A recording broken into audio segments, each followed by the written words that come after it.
Mga lods, oh. Anong puno to mga lods? Ang daming ugat, oh. Tingnan mo yan, oh. Ang daming ugat, oh. Ano ba to? Oh, ando sa taas, oh. May bunga siya, oh. Wow, ano kaya to? Bakit may bunga?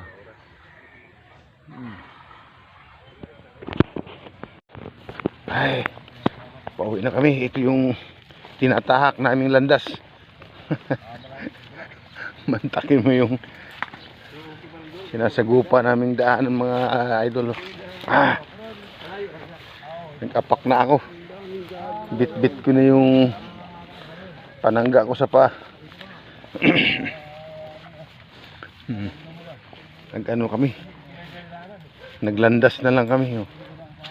Shortcut kami kung saan yung pinakamalapit. Pero putik. Nakang putik, oh.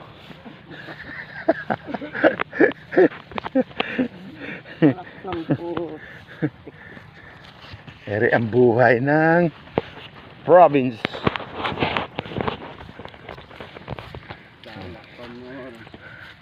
Galing kami sa ilog. Dinadaan namin, putik naman. Pero ito, yan si partner kong Alan na nakasunod. Shout out dyan, Alan. Shout out. Shout out. Shout out din sa mga taga Bicol. Shout out Bicol. Wala nga ni. Wala nga ni. Shout out sa Bato. Barangay Bato. Kung tayo sa Kapis, maraming ungo.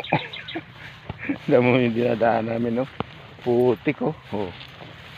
Ano, hindi ka mag-aapak? Hindi ka apak. Hindi sa Kapis. Wala naman ah. Nahanap mga asong eh. Wala naman eh. Ere na pala tayo eh. Hindi pa. Hindi pa ba ito? Baka naman tayo mapunta sa testahan ng mga...